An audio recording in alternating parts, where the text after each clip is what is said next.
Mas a mente tem todo um processo de funcionamento. A mente ela tem todo um funcionamento. E o segredo está em você entender o funcionamento da mente e usar o próprio funcionamento da mente para a produção das mudanças. Entende?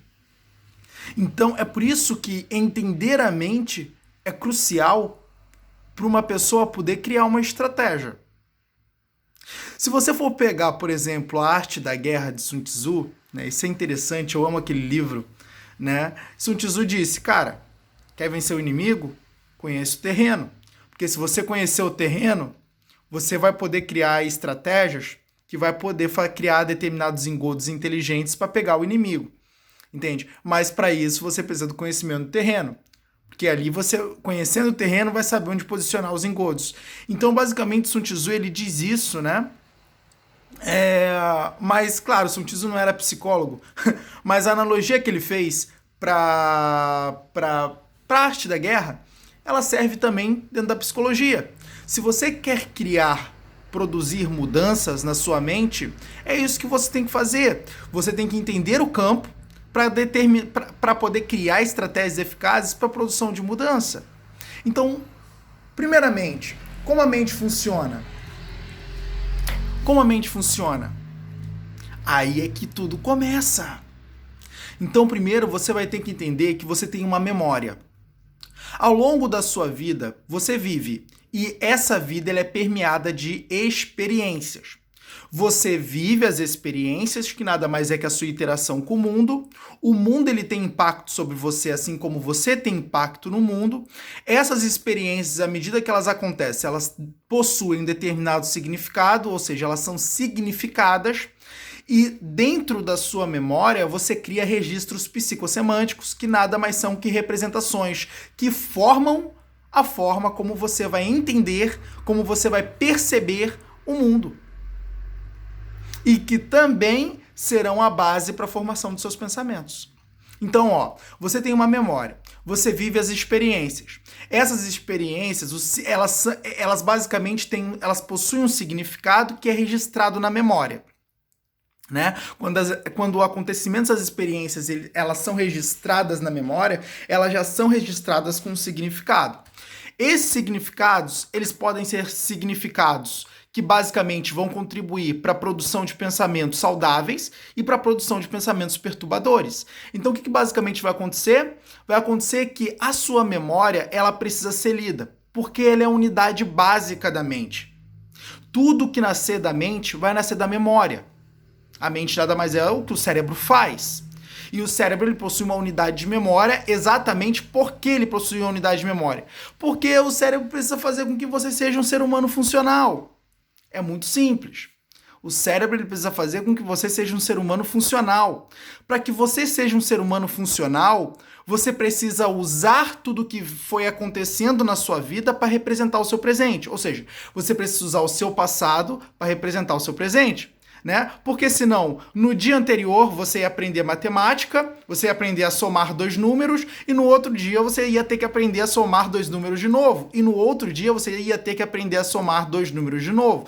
Isso se você tivesse somente a memória de trabalho. Mas você tem duas memórias. Você tem a memória de trabalho e a memória de longo prazo. Claro, isso ainda não tem, tá? Ainda tem pouca base científica acerca dessas memórias, né? Eu gosto mais da análise do Augusto Cury, aonde ele basicamente traz dois tipos de memória, que são a memória MOOC, né? A memória de uso contínuo e a memória existencial, que é uma memória que ela traz basicamente questões, que ela arquiva mais questões da existência, né? Basicamente, significados das experiências. Então, basicamente, o que acontece, né? Você tem a unidade, mas para simplificar isso, né? Para simplificar, vamos falar de memória, tá? Então, o que basicamente acontece? A memória, ela tem um único objetivo. Eu vou arquivar o seu passado para que você possa dar sentido ao seu presente. Por quê? Você não vai precisar aprender a somar um número amanhã. Você aprendeu hoje, tudo bem, amanhã você vai saber somar dois números e vai saber pro resto da vida. entendeu?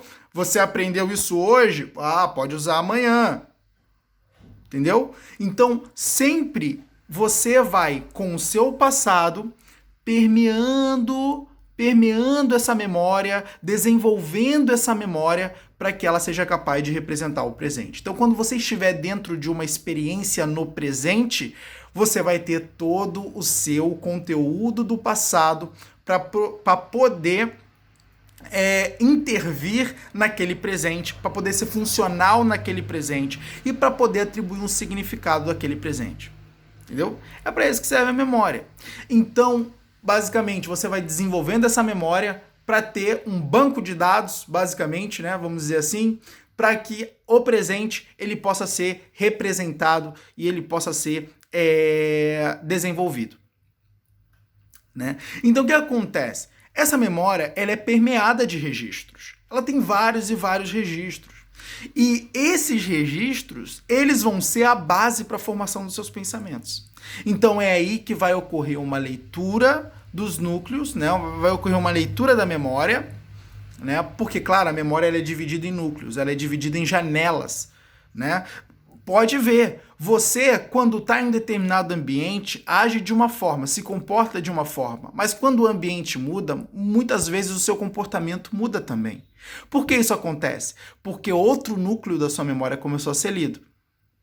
Formou um arcabouço de pensamentos distintos, diferentes, que basicamente provocaram emoções diferentes e comportamentos diferentes. Lembrando que pensamentos, eles elicitam as emoções.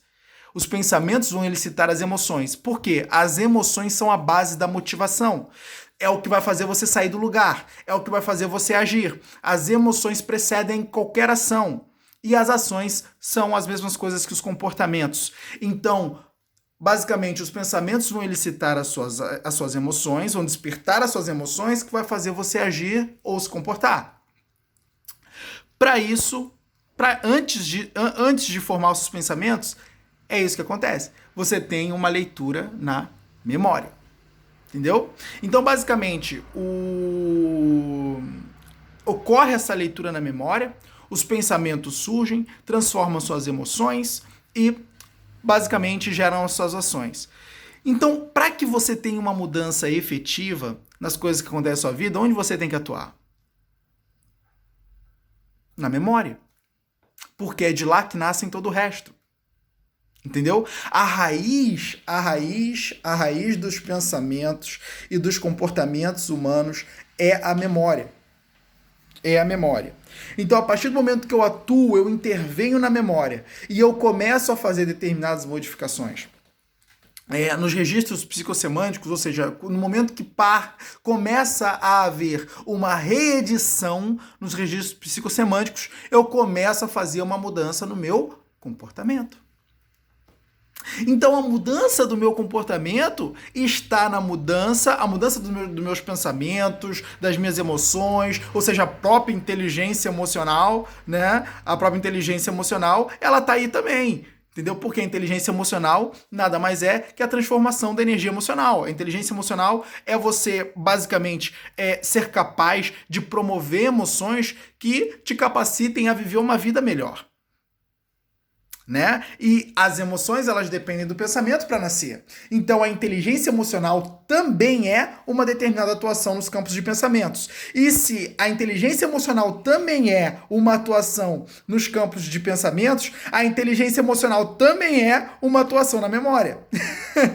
Então, a inteligência emocional, ela acaba sendo resultado da própria atuação na memória. A memória é a base de tudo. A memória é a base de tudo. E como a gente atua na memória? A gente atua na memória criando novas representações, novas visões de mundo. A gente atua na memória lendo coisas diferentes, coisas que edificam.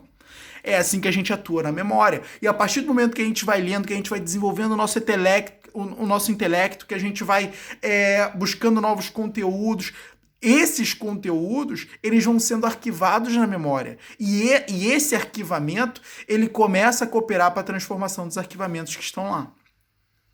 Por quê? Os registros na memória fazem sexo.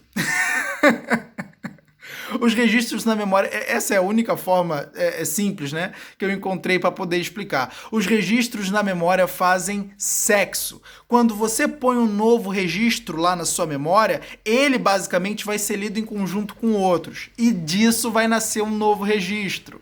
Então é por isso que quando nós vamos registrando coisas mais edificantes, quando a gente vai registrando representações melhores, eles vão se acoplando em núcleos dentro da memória que, à medida que são lidos, eles começam a gerar novos núcleos. E isso gera uma formatação distinta. E aí a mudança vai ocorrendo. É por isso que as pessoas falam, cara, as mudanças ocorrem naturalmente. Mas é claro que as mudanças ocorrem naturalmente. É claro que as mudanças ocorrem naturalmente. Por quê? Porque o arquivamento na memória, ele por si só é natural. Ele é inconsciente, inclusive, né? Basicamente, você não controla o que é registrado na sua memória. Se você teve um estímulo, esse estímulo já foi registrado na sua memória, mesmo sem a sua permissão. Não é? Ah, você não pega... Ah, não, isso eu não quero registrar na minha memória. Ah, não, aquilo também não. Não, você já registrou. Entendeu? E já tá lá. E agora ela vai ser lida. O que você vê não tem mais como desver. O que é arquivado não pode mais ser desarquivado. Registros na memória não podem ser apagados. Eles só podem ser transformados à medida que novos registros são efetuados e esses antigos registros que já estavam lá começam a ser reeditados à medida que os novos vão sendo registrados. É assim que acontece. E a partir daí, a qualidade dos seus pensamentos muda, a qualidade das suas emoções muda e a qualidade dos seus comportamentos vão mudando também. Então, a raiz da mudança está aí. Essa é a raiz do desenvolvimento de qualquer ser humano na face dessa terra. Se você seguir esse caminho, vai poder transformar qualquer coisa na sua vida. A poder transformar qualquer coisa na sua vida. É claro que tem vários outros pilares também que a gente tem que cuidar, né? Pô, não adianta você só cuidar da sua mente, mas não cuida da sua saúde.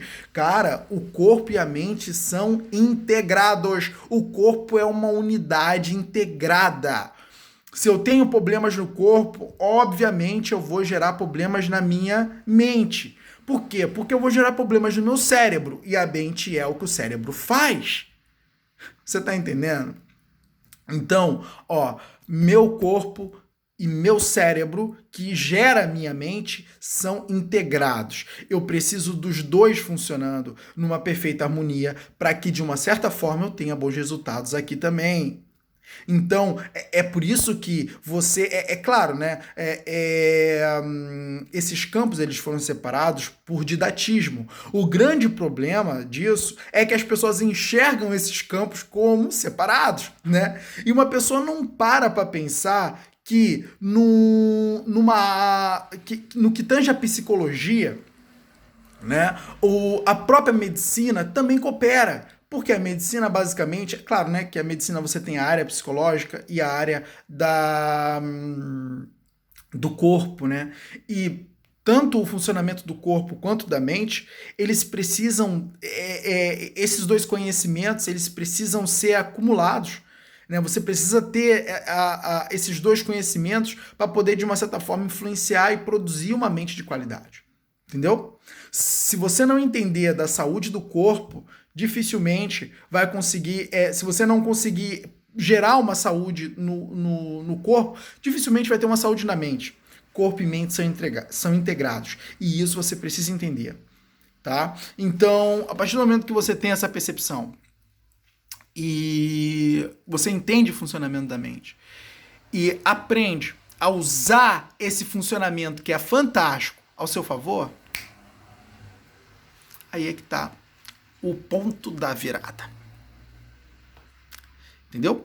Mudanças ocorrem quando há mudanças nos conteúdos raiz da memória, nas representações psicossemânticas, que são chamadas, né, tecnicamente, mas são representações, né, para ficar mais simples, na memória.